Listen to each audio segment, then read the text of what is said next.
Muy buenas tardes a todos. Bienvenidos una vez más a República.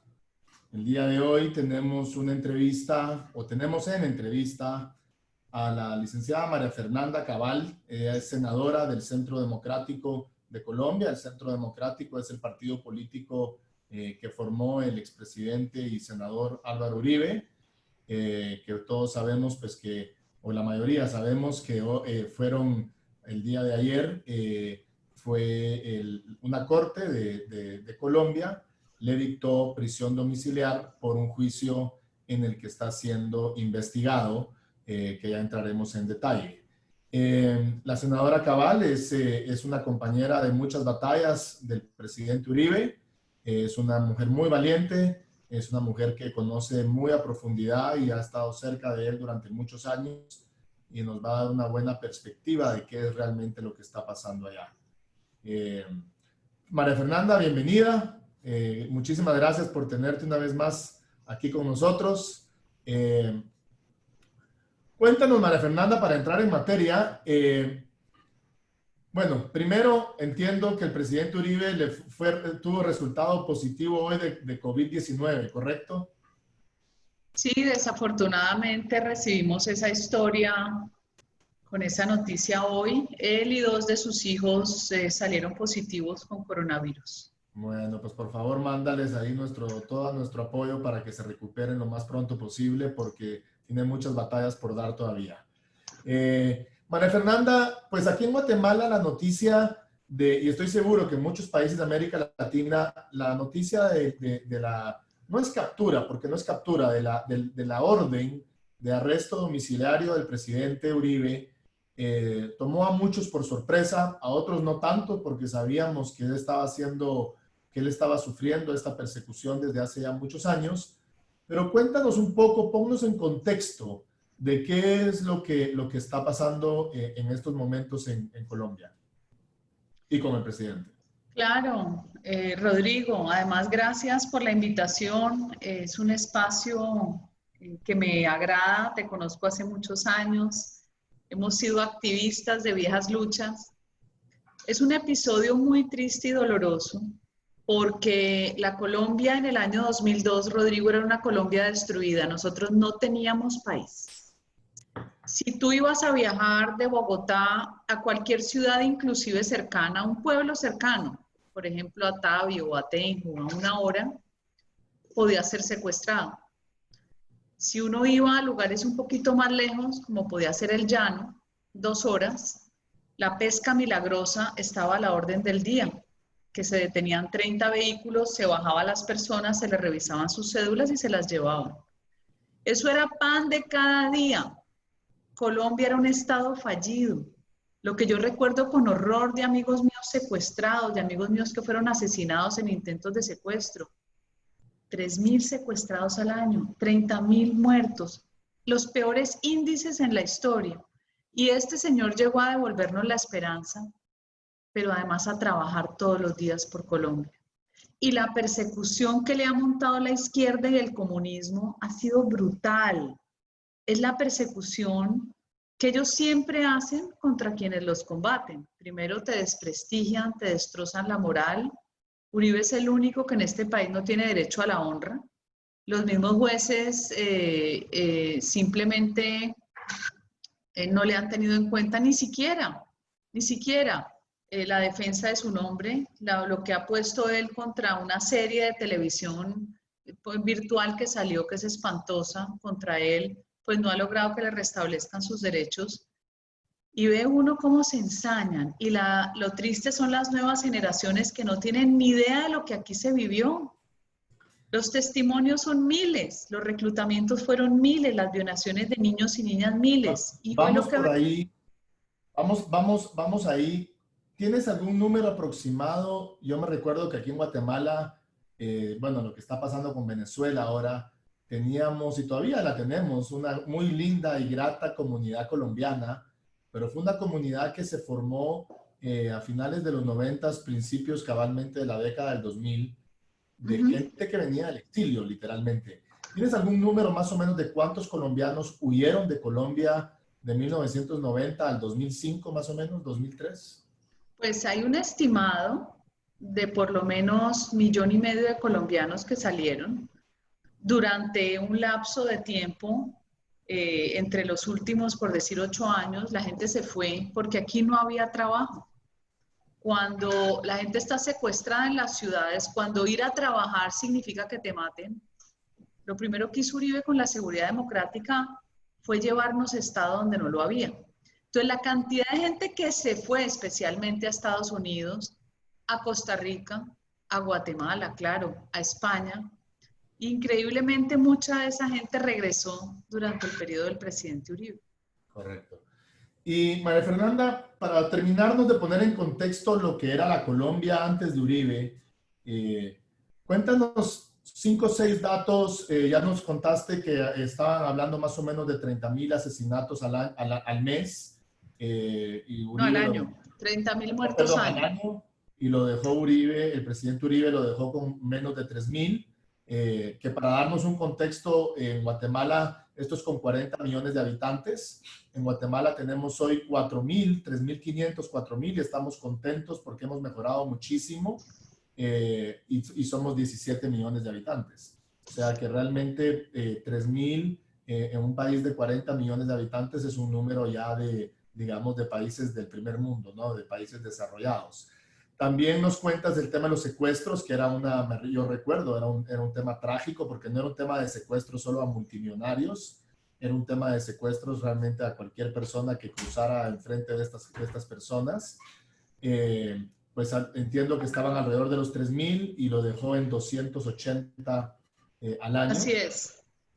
Y háblanos un poquito de números. Me recuerdo que los índices de pobreza, los índices de desempleo, los índices de inversión extranjera directa, muchos índices que los tomó en números realmente patéticos, y los dejó pues con números muchísimo mejores. Cuéntanos un poco los que te recuerdes, porque yo sé que no era la ministra de Economía, pero los que te recuerdes que nos puedas compartir para ponernos en contexto. Claro, Rodrigo. Yo tengo muchos recuerdos en esa época. Yo había iniciado por primera vez una aventura empresarial y yo recuerdo, por ejemplo, la gente que perdía sus trabajos porque al jefe lo secuestraron. Entonces secuestraban al jefe y la esposa del jefe del negocio no sabía administrar el negocio y simplemente el negocio se iba a la quiebra. Y eran montones y montones solo por la falta de seguridad. La no garantía de seguridad sobre tu movilidad y tu vida hizo que Colombia llegara a esos niveles de terror. 30.000 muertos año 2002 es la cifra más alta en la historia de Colombia. Combates entre guerrilla y paramilitares. La gente tiene que saber que la historia de Colombia ha sido una historia de violencia y que la violencia primero fue partidista, liberal, conservadora y después fue comunista, que se fue metiendo en medio de esa guerra con otra máscara. La gente no entendió porque uno ve que en el año 60 se fundan las guerrillas, pero venían asesinando desde mucho antes y desplazando desde mucho antes. Desde que se da la orden en la Internacional Comunista con Lenin en los años 20 de exportar la revolución, nosotros lo vivimos aquí en distintos escenarios. Y vienen las disputas, unos presidentes mejores que otros, hasta que se llega a los niveles de destrucción del año 2002, año en que un gobernador de Antioquia, no conocido en el resto del país, empieza a verse como un personaje destacado. En la gobernación de Antioquia la redujo en nivel de tamaño, una reforma como les gusta a los libertarios, de acuerdo a la dimensión que debía corresponder, una reforma que fue casi 4 o 5 veces, disminuyó el tamaño de la gobernación y la volvió terriblemente exitosa. Y su lucha contra la criminalidad lo hizo famoso en Colombia. Cuando él llega a la candidatura tenía solo el 2% contra un cacique liberal, como lo era Horacio Serpa, y termina ganando. Cuéntanos un poquito, yo me sé la historia, pero cuéntanos un poquito que no solo termina ganando, sino que en Colombia ya existía la candidatura independiente, ¿no? Que él, que recogías creo que 2 millones de firmas y te puedes tirar de candidato, así lo hace él, ¿no? Claro, él lo hace independiente, él sale del Partido Liberal, él se divorcia después de su partido y finalmente se vuelve una figura que logra congregar a personas de distintos partidos. Sobre todo la base conservadora lo acompaña por la necesidad de ley y orden en un país completamente destruido y anarquizado. Lo interesante es que él llega a reordenar la casa y lo primero es darse cuenta que hay un ejército que no existe. No existe. Él le toca organizar la fuerza pública y lo hace de la mano de quien es hoy vicepresidente, que es Marta Lucía Ramírez, como ministra de Defensa, y tiene al doctor Fernando Londoño Hoyos, que hoy es periodista, un abogado que fue muy prestigioso, como ministro de gobierno, su ministro de gobierno que fue un hombre destacadísimo. Y él arranca y empieza a copar territorios donde no existía autoridad en Colombia. Aquí los desplazamientos eran permanentes. Aquí se llenaron las ciudades de desplazados de todo Colombia por los combates de paramilitares o con el ejército, con la guerrilla. O sea, eso era una cosa inimaginable. Y ahí él llega a imponer autoridad.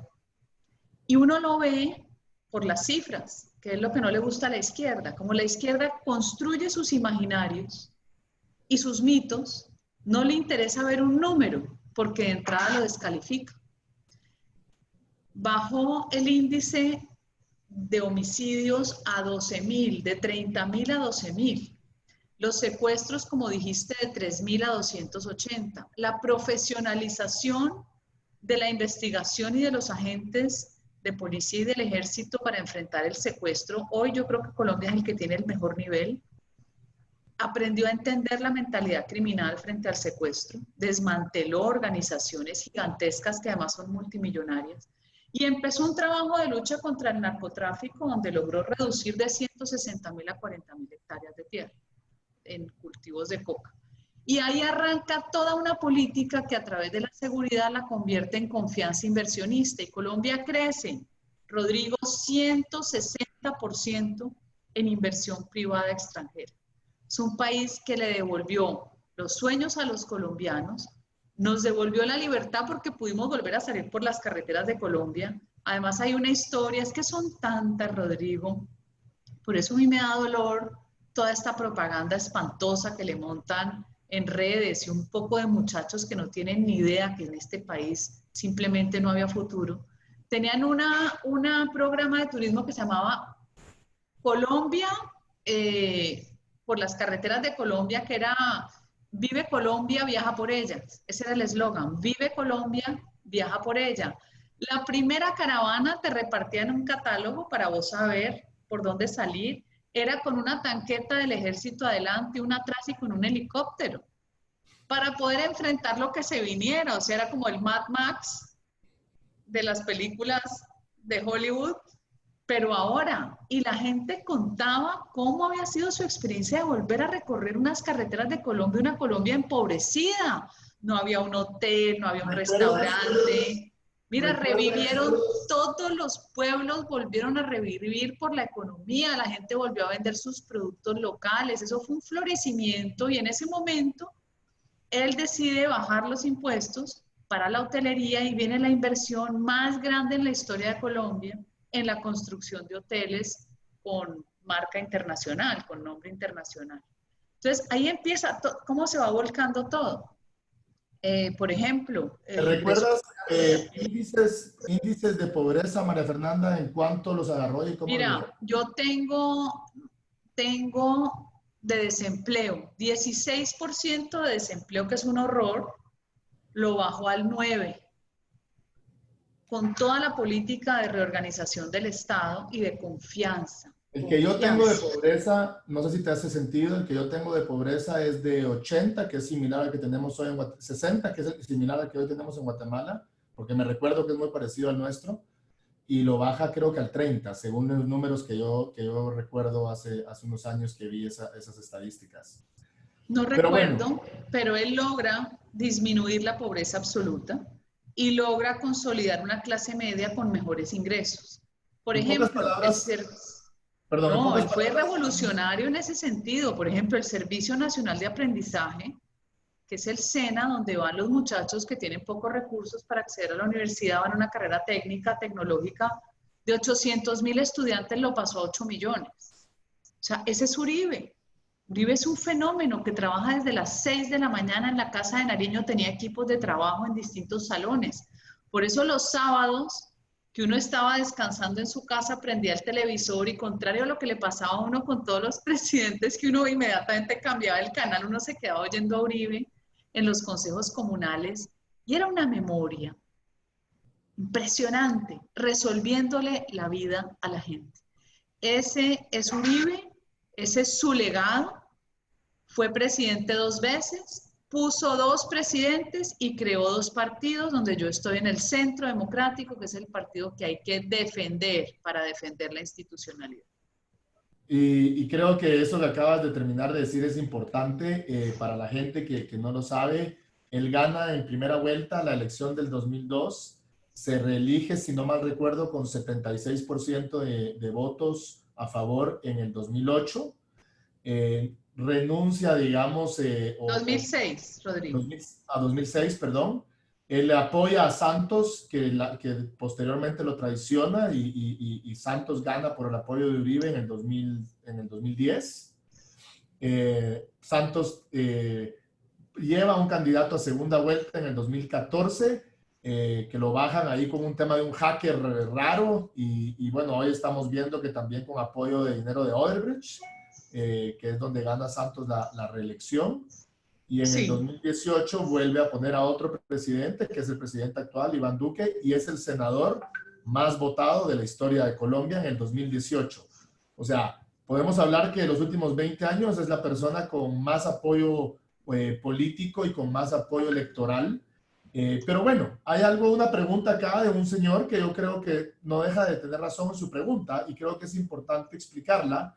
Y dice, perfecto, Uribe ayudó muchísimo a los colombianos, le devolvió Colombia a los colombianos, le pegó golpes muy fuertes a las FARC, fortaleció el ejército de una manera realmente importante en Colombia. Me recuerdo la alianza que hizo con el Plan Colombia con Estados Unidos y le dio una fuerza importante, redignificó al ejército de Colombia.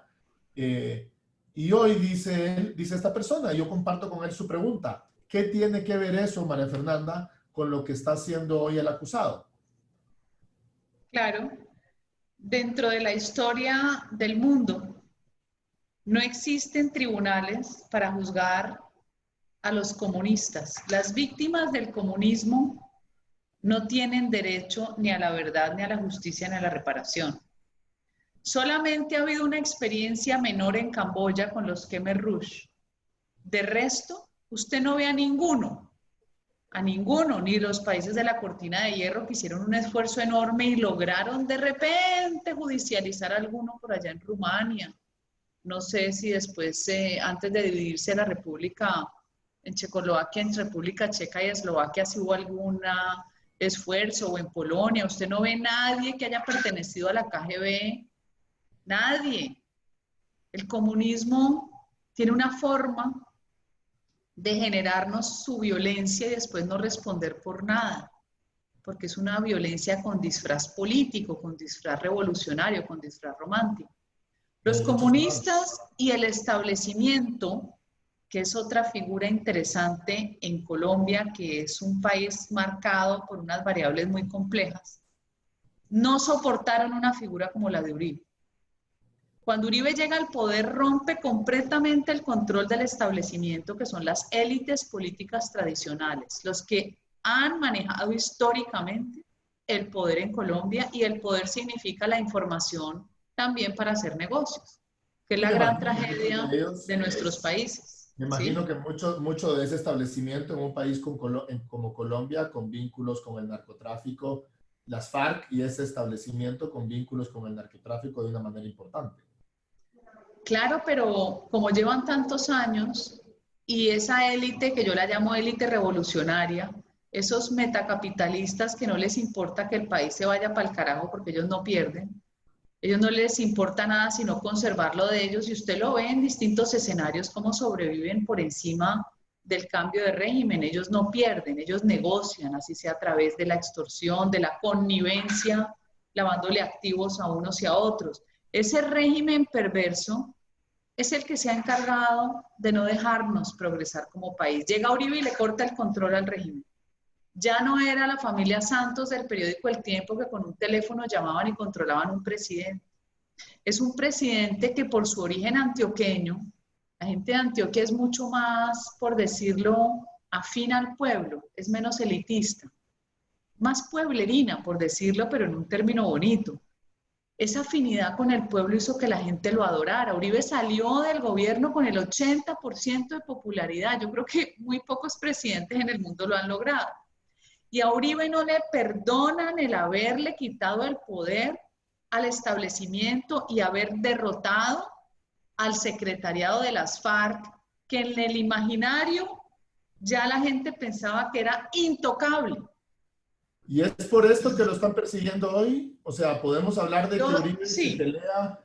Y te voy a hacer una pregunta que para Guatemala es importante porque nosotros tenemos una historia similar. O sea, aquí tenemos nosotros a lo que le llamamos la mafia política, los políticos mafiosos que llevan también incrustados en el poder muchísimos años. Ya no tenemos FARC, ya no tenemos una guerrilla activa, pero tenemos lo que se convirtió en esas FARC, que es esta izquierda que se vuelve intelectual, se vuelven fiscales, jueces, abogados, y todos, ¿verdad?, se presentan como defensores de derechos humanos. Sí, esa es la fachada. Por lo que te estoy entendiendo, él se pelea con los dos, o sea, se pelea con uno y con el otro, ¿correcto? Claro, uno y el otro, pero resulta que este es un país que esa élite ha sido tan complaciente con las guerrillas que son las que terminaron por no permitir la derrota completa. Siempre había una negociación, siempre había un acuerdo, siempre había un esguince, siempre había algo para cobijar esas actuaciones que bajo los ojos de cualquiera eran unas actuaciones completamente criminales. No, siempre había una explicación, había un novelista, un historiador, un profesor, alguien para justificar lo injustificable. Bueno, ahí tenemos un factor, ahí quisiera que nos expliques el factor, porque ese algo para mí tiene una explicación, y ese algo es las FARC eran al final los guardaespaldas de los narcotraficantes, por no decirles se vuelven narcotraficantes, ellos también. Entiendo, según una investigación que hizo el gobierno de Estados Unidos antes de la firma de la famosa firma, la famosa firma forzada de la paz de ustedes, hablaban de que las FARC podían tener algo así como 6,000 millones de dólares o 9,000, no me recuerdo, era un número ridículo. ¿Crees tú que ese algo que estás hablando pudo haber sido siempre esa influencia del dinero, del narcotráfico en el establecimiento político de Colombia? No sé en qué grado, pero la variable del narcotráfico, así como la variable de la corrupción, que en algunos puntos se juntan, ha sido una constante en la historia política de Colombia. ¿Con cuántas hectáreas de cocaína toma Santos el poder y con cuántas? Con 40,000 y nos la devuelve con 250,000, llegaron a las 300,000. Viene toda una maraña porque el peligro es el dinero del narcotráfico que te corrompe todo. Entonces Santos les permitió durante 6 años del acuerdo de paz hacer lo que les diera la gana: asesinar policías, soldados, traficar, viajar en aviones de la Cruz Roja, viajar para allá, para Venezuela, para Cuba. Se dice que llevaron muchísimo dinero a Cuba y que las FARC tienen grandes inversiones inmobiliarias. En ese momento Juan Manuel Santos sometió a la cúpula militar y policial, siempre a través de prebendas, porque no hay cosa más asquerosa que los niveles de corrupción que se han manejado aquí, y al Congreso de la República. Y también impuso magistrados en la Corte Constitucional.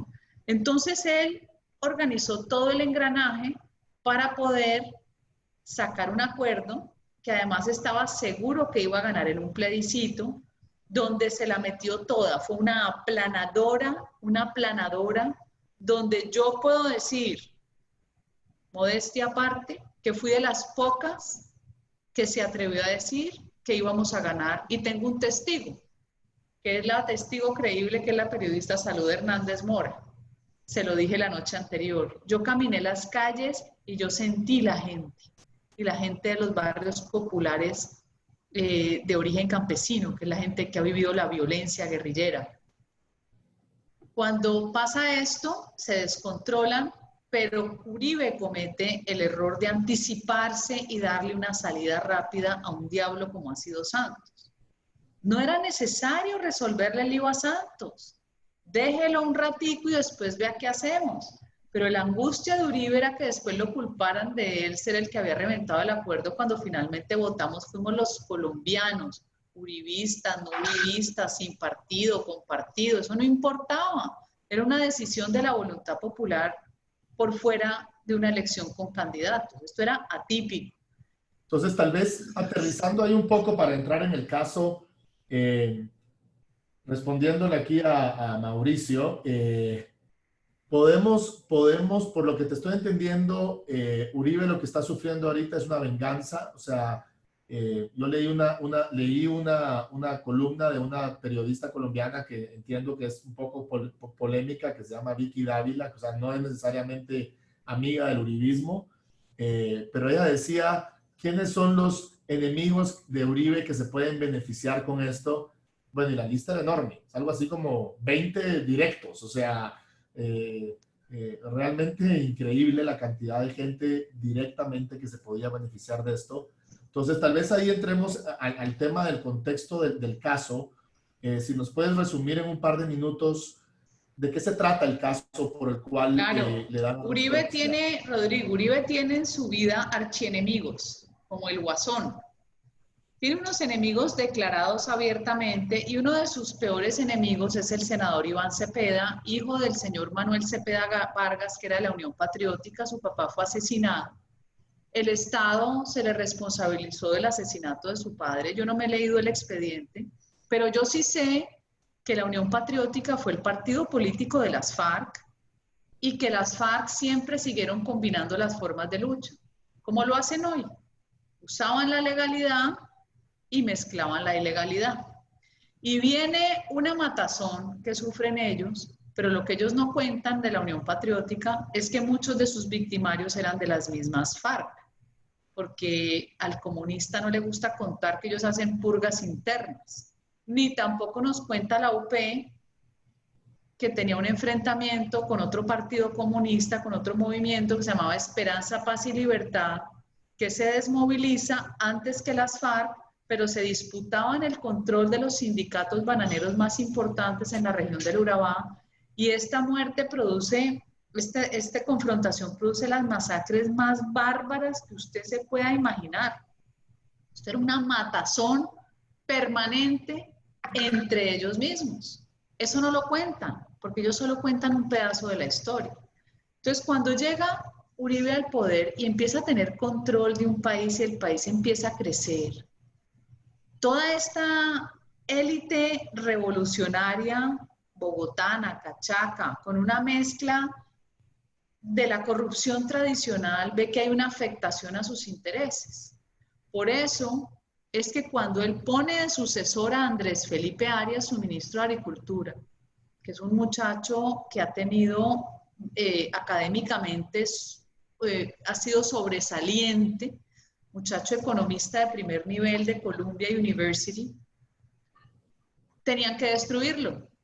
¿Y cómo lo destruyen? Creándole un escándalo de una corrupción dentro del ministerio en una repartición de unos créditos. Lo increíble es que muchas de esas familias que se sirvieron de la corrupción recibieron el dinero cuando este muchacho ya no estaba en el ministerio. Pero eso no importa, porque cuando usted le quieren montar un caso, no les interesa ni la cronología ni los hechos, y le destruyeron la vida a Andrés Felipe Arias, la Corte Suprema de Justicia de esa época, para quitarle la posibilidad de ser el sucesor de Uribe. Por eso le tocó recurrir a Santos, que le salió peor que haber escogido un diablo. Santos nunca hubiera sido elegido presidente ni de la junta del edificio donde vive. Cero. Cuéntanos un poco ¿Qué cómo... pasa con Uribe? Claro, ¿cómo va el recorrido? Entonces, un archienemigo es Iván Cepeda y el régimen es archienemigo de Uribe. Y de esos archienemigos empiezan a montarle que él tuvo que ver con masacres de paramilitares, que su hermano ha tenido relación con paramilitares, y empieza el tema de los 12 apóstoles y aparecer testigos que cuando usted los controvierte, pues uno dice, esto no puede ser confiable, un testigo que cambia las versiones permanentemente, que llama a pedir plata, y ahí viene la tragedia del presidente Uribe.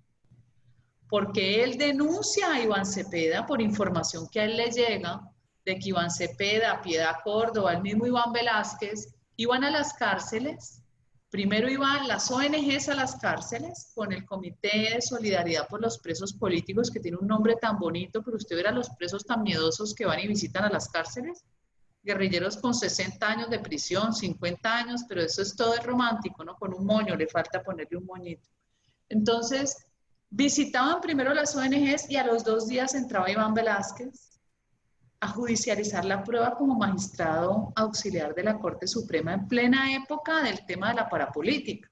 Iván Velázquez, el Iván Velázquez que tuvimos aquí en la CICI. Por supuesto, el de la CICI, pero por supuesto, las mismas mañas, que se llevó un poco de personajes también espantosos desde acá.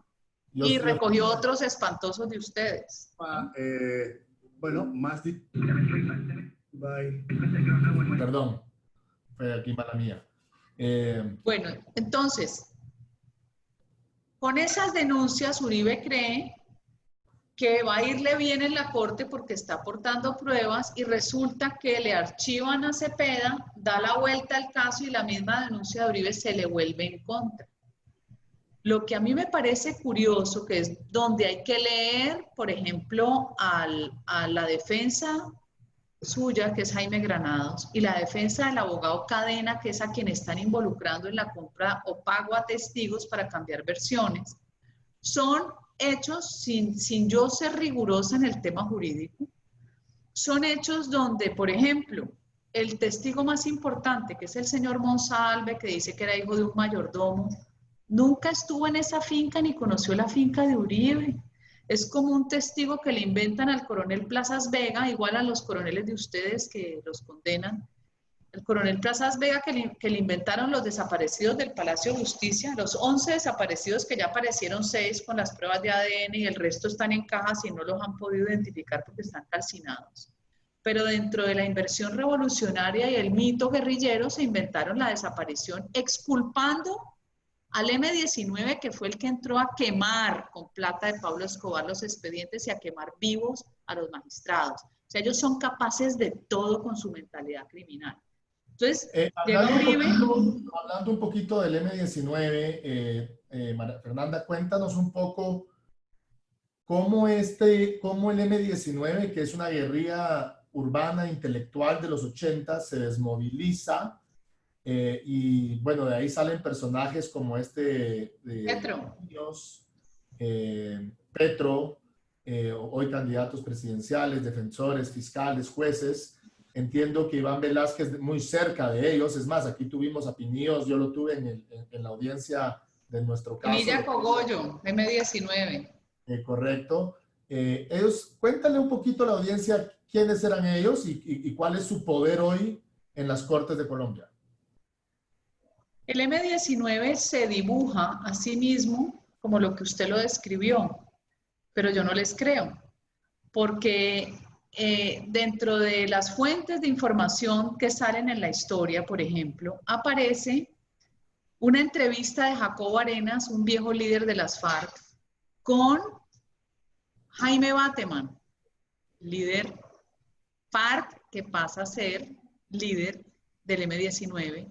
Y es cuando Jacobo Arenas le dice al entrevistador, que es lo que recogen en la entrevista entre ellos dos, le dice que necesitan urbanizar la guerra porque la guerra de las FARC ha sido rural. En esa urbanización de la guerra se funda el M-19, pero los hoy sobrevivientes del M-19 rechazan esa versión a pesar de que está escrita en la misma biografía de Batman. Ellos no se inventaron, ellos dibujaron en el imaginario estos muchachos revolucionarios de los años 70 y 80. No, ellos vienen de las FARC. ¿Y cuál es Ellos el son rol de completamente violentos. ¿Ah? ¿Cuál es el rol de esta gente hoy en las Cortes de Colombia? Mira, por ejemplo, de lo que resultó de ellos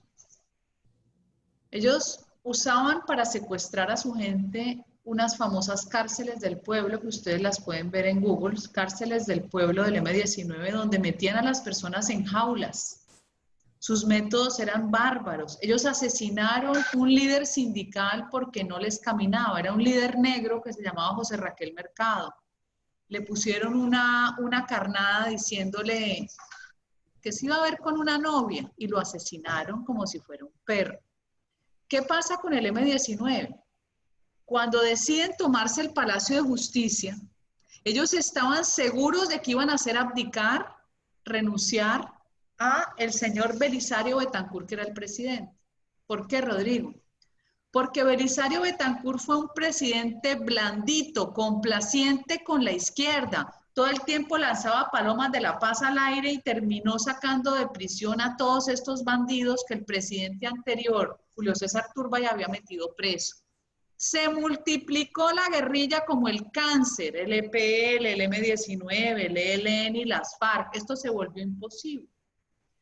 Ellos aprovecharon la generosidad del presidente para agradecerle tomándose el Palacio de Justicia en un plan donde este que se murió, alias Popeye, cuenta en las entrevistas cómo en la negociación el M-19 le pidió $5 millones, Pablo aportó 2 para quemar los expedientes de la extradición y cómo Pablo exigió que sus lugartenientes estuvieran y el M-19 le dijo que no.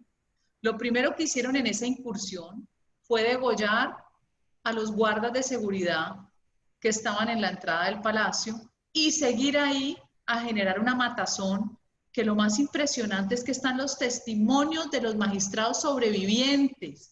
Y esta gente, 20 años después de esa matazón, el colectivo de abogados José Arbear Restrepo, el que es el colectivo de ellos, el que los defiende a la guerrilla y a todos estos, pero son defensores de izquierdos humanos, tiene la capacidad de invertir la realidad y llevar preso a los militares. Es impresionante la capacidad de torcer la verdad.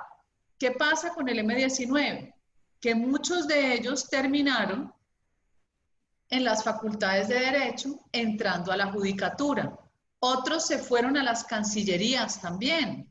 Por ejemplo, César Gaviria fue muy proclive a mandar desmovilizados a cargos diplomáticos, imagínense, a ejercer toda la actividad ya desmovilizada, pero uno sabe que cuando esta gente ha sido tan comprometida son muy pocos los que realmente se vuelven autocríticos. No me digas que cayeron en Noruega, en Suecia. Por supuesto, por supuesto. En Europa cayeron los que más. Suecia tenía una oficina abierta paralela de las FARC durante mucho tiempo. Y los suecos y los daneses tenían ONGs que los defendían. Un tema grotesco. Esa pelea nos tocó a nosotros hace 12 años. Sacaron camisetas para que la gente las comprara. Bueno, de todo se ha visto. Entonces cooptaron porque hoy uno ve una judicatura donde el origen de muchos de ellos es ese y su inclinación ideológica es esa. Y viene ahí mi tristeza, porque un Estado de Derecho no va a ser nunca Estado de Derecho cuando la ausencia de justicia está presente. Colombia tiene 95% de impunidad, Rodrigo. Colombia, las sentencias son más ideologizadas que basadas en juicios justos e imparciales. Para entender entonces un poco el caso del presidente Uribe, pues este testigo, este personaje de apellido Monsalve, que es hijo de un mayordomo y un administrador de la hacienda del presidente, entiendo que es el que dice de que él era el fundador de un movimiento paramilitar en los 90s.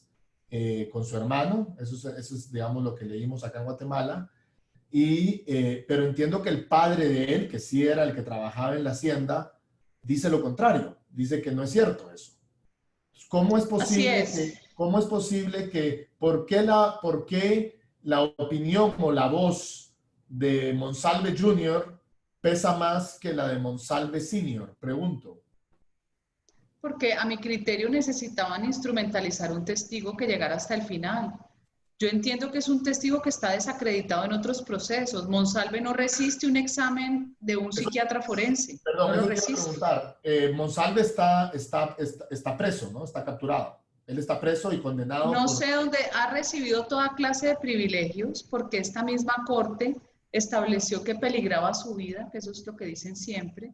Alguna vez le hicieron un allanamiento en su celda y estaba lleno de celulares y computadores y no le pasó absolutamente nada. Todo eso está verificado y certificado. O O sea, sea que, Monsalve es el testigo estrella de los juicios injustos. o sea que Todavía Monsalve... pasa. Déjame entender, porque la similitud con Guatemala es impresionante y es una similitud que aquí vino a implementar Iván Velázquez. O sea que Monsalve es un tipo que está capturado o que está sentenciado desde hace muchos años Sí, y hoy ni siquiera sabes tú si sigue en la cárcel o si probablemente tiene algún beneficio, como nos pasó acá. Aquí te cuento, nosotros en República hace 2 años publicamos de que el grupo de CICIG había negociado con un asesino, un condenado asesino, a un asesinato y el tipo nos llamó al día siguiente a amenazarnos. O sea, el tipo ya estaba fuera de la cárcel, estaba en su casa y llamó a República, llamó a las oficinas a amenazarnos por haber publicado de que el tipo había recibido beneficios directos. Ahora, claro, si yo estoy preso, tengo cadena perpetua o tengo 50, 60 años de cárcel y me dicen que diga que Uribe es extraterrestre, pues es muy factible que lo haga, creo yo, ¿no?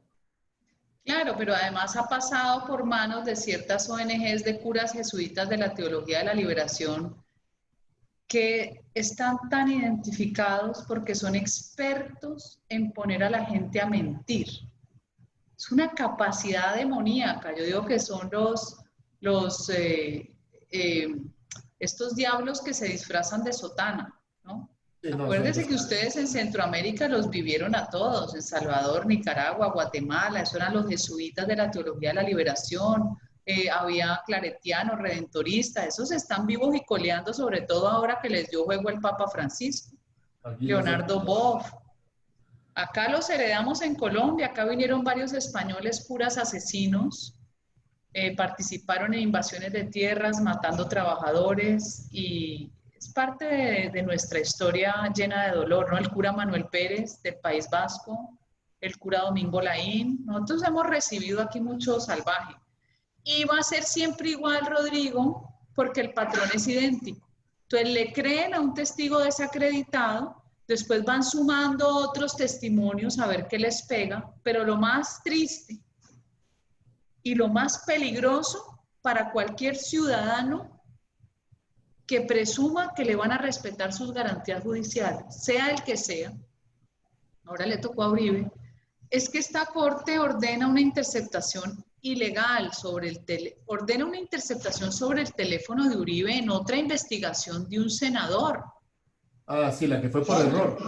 Dijo después la Por corte. error, pero se dan cuenta del error porque alguien saca esto a la luz y entonces dicen, ay, chanfle, no sabíamos que era, ay, no sabían que era el teléfono de Uribe, pero pasan todas esas horas de llamadas telefónicas al proceso de Uribe de un plumazo.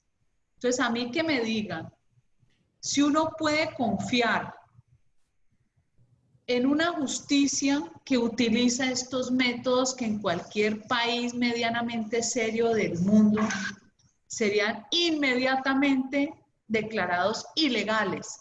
Se anula la prueba y se investiga a ver de dónde fue el origen del error, si es que es un error. Aquí no.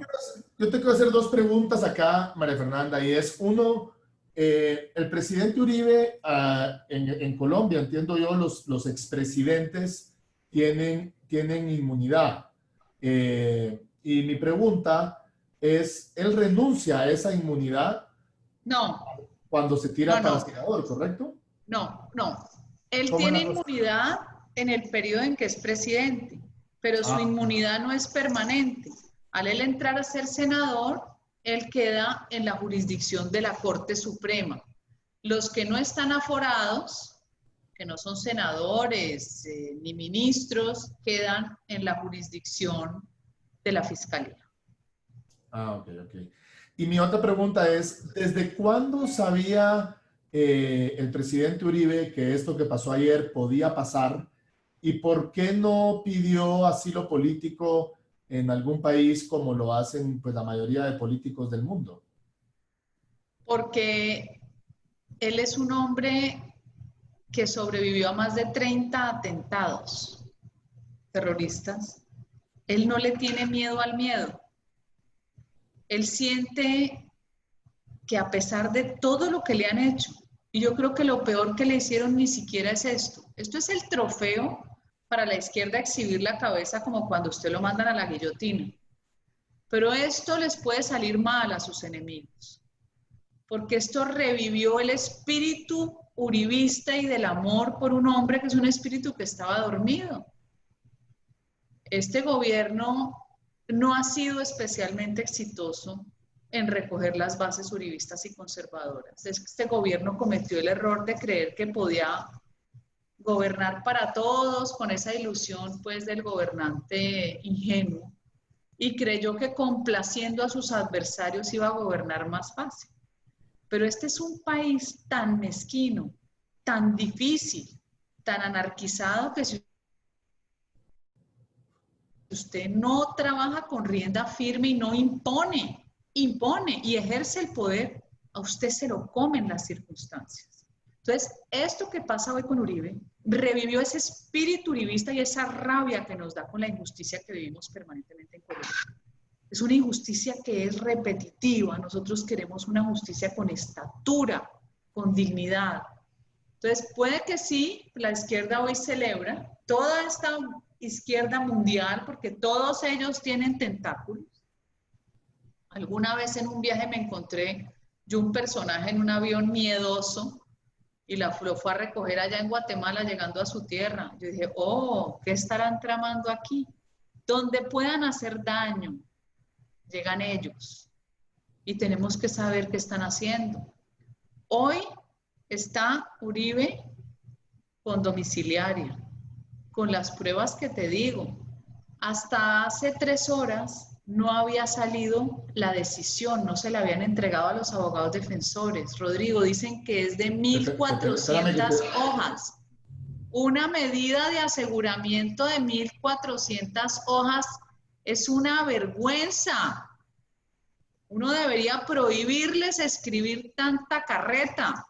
Mire los jueces gringos que tienen sentencias de 15 hojas y lo hacen para enredar, para que nadie se lo lea, como el acuerdo de paz de 300 páginas escritas en ese lenguaje incluyente asqueroso que le fascina a todos los mamertos, a los chairos.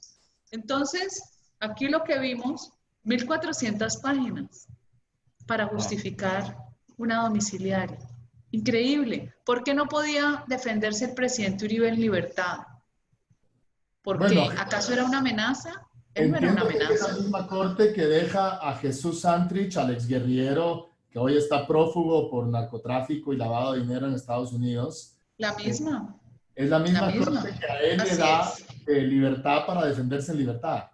Para que le da para defenderse en libertad porque confía en él, así está escrito, está publicado en redes, como ha ido a otras diligencias, entonces confía en Santrich, Santrich capturado en flagrancia. Y ese mismo magistrado que por error chuza Uribe es el mismo que dijo no, no es competencia de la Corte Suprema cuando el tipo estaba pedido en extradición. Las extradiciones las resuelve la Corte y se lo tira al tribunal diseñado por las FARC en el acuerdo de paz que es la JEP. Y en la JEP resuelven que no hay pruebas cuando hay un video. Y es tan grotesco que los mismos agentes americanos deciden no mandar nada más porque pierden total confianza y guardarse el resto de las pruebas. Prefieren esperar. Usted sabe que los gringos esperan los años que sean, pero esperan, como hicieron con el pollo Carvajal o como capturaron a Saab ahora.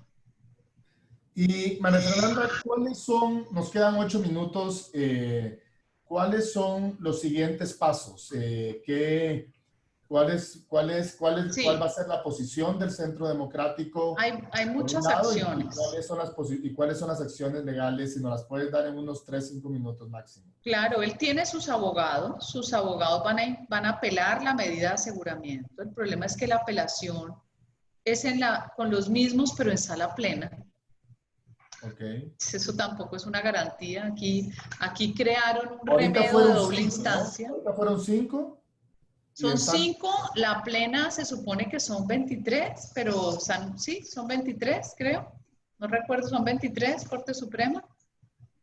Hasta hace poco tiempo, duraron casi 8 meses siendo 16 y faltaba por completar los otros porque no se ponían de acuerdo entre ellos porque las intrigas son tan poderosas que entonces duramos un montón de tiempo. ¿Por qué los ciudadanos tenemos que soportar que la Corte no ponga porque no se ponen de acuerdo si es que esa no es la casa de ellos ni el negocio de ellos?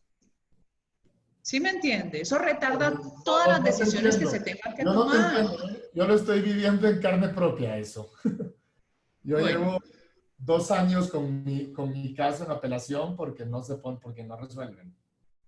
increíble, ¿no? Pero ¿sabes qué, Rodrigo? Sí deberíamos hacer un esfuerzo de ejercicios comparativos, porque Guatemala les trataron de imponer un acuerdo de paz y los invitaron a un plebiscito que perdieron.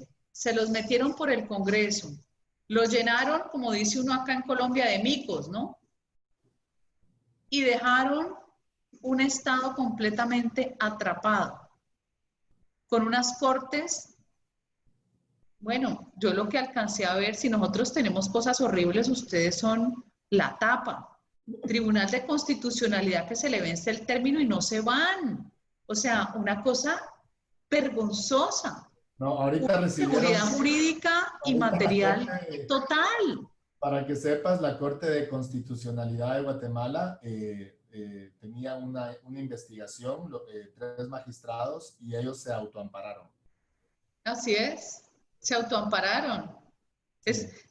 Son unos inventos, por eso estas repúblicas bananeras, como digo yo, tienen una capacidad de caradura, de sinvergüenzas. O sea, todo lo pueden, todo lo pueden. Es una locura. Ok, entonces, en temas legales, ¿cabe una apelación todavía? Eso es Sí, van a para quitar el apelar arresto y hay un domiciliario. abogado también especializado, que es muy bueno, que va a ir a Naciones Unidas también, él se mueve internacionalmente, él ha ayudado mucho a Andrés Felipe Arias, al que ahora le van a revisar su condena de 17 años sin pruebas.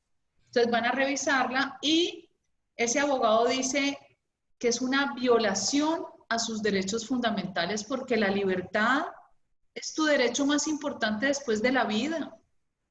Y el presidente Uribe no tenía por qué representar absolutamente ningún riesgo, ni de escaparse. Yo en lo personal creo que es más Amenaza. importante que la vida, porque sin libertad que me quiten la vida. Así, total. O sea, Tenés toda la razón. y el Centro Democrático, María Fernanda, ¿qué planes tiene? O sea, Tenemos este es planes un de tema tan mover, legal como político. mira, Rodrigo, ha habido 16 intentos de reforma a la justicia y no se ha logrado porque ellos no tienen juez. El tribunal que investiga a los magistrados es la Comisión de Acusaciones de la Cámara de Representantes. ¿Y quién los va a investigar si a los representantes a la Cámara los lleva presos esos magistrados? Es un mal diseño institucional. Hay que rediseñar toda la judicatura y los organismos. Tenemos 5 altas cortes. ¿Qué ciudadano resiste 5 altas cortes? Otra locura. Debería ser una sola corte como en los países desarrollados y que tenga sus salas. Entonces La sala entiendo que el Centro constitucional. Democrático va a luchar por esas reformas de justicia, ¿eso es lo que estoy Sí, entendiendo? vamos a luchar por una asamblea constituyente para la justicia. Vamos a hacer todo lo que se pueda por recuperar la honorabilidad del presidente Uribe y la gente está respondiendo. Ayer salieron caravanas en Bogotá, que la gente es tan apática, en Medellín, pues que ellos son paisas, son muy apasionados con su presidente Uribe, en Barranquilla, hoy salieron en Cúcuta, nos sentimos realmente ofendidos y temerosos de que esto va a terminar como mi país vecino que es Venezuela. Pues, mi querida senadora, pues, ¿qué te puedo decir? Yo sé que tú estás sufriendo en carne propia porque sé que lo quieres como un hermano o como un padre y lo siento muchísimo por lo que están pasando. Realmente es muy triste, es increíble que un hombre que se pudo haber ido del país, que pudo haber pedido asilo político en cualquier país del mundo, se lo hubieran dado, se quedó afrontando y dando la cara, cosa que aquí no podemos decir lo mismo, por ejemplo, de la exfiscal Telma Aldana, que lo primero que hizo fue salir corriendo, ir a pedir asilo político. Él no, él se fue, él se quedó en Colombia, está dando la cara, pero adicionalmente, pues yo hablé con él el lunes porque yo lo tenía invitado y me sorprendió porque me llamó a decirme, Rodrigo, tengo que cancelar, está la corte deliberando si me dan arresto domiciliario o no. O sea, casi como que me dijo, como que me estuviera diciendo que le estaban por dar la prueba de coronavirus, ¿no? O sea, una serenidad increíble.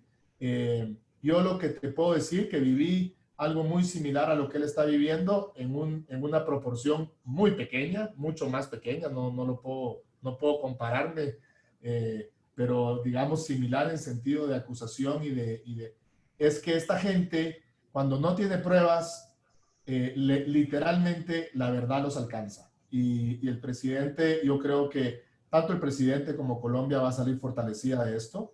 Y, y bueno, les mandamos desde Guatemala todo el cariño, todo el apoyo, que se haga justicia, que haya debido proceso y que se esclarezca, porque al final del día él tiene que ser igual ante la ley como cualquier ser humano, que yo estoy seguro que él está dispuesto a darlo. Entonces, por favor, cuenta con nosotros.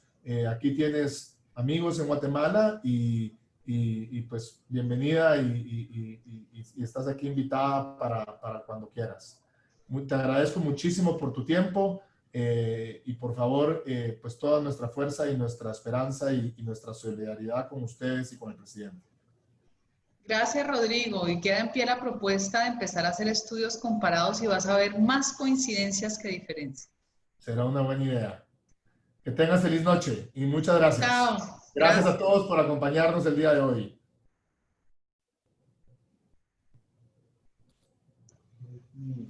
¿Qué? ¿De qué?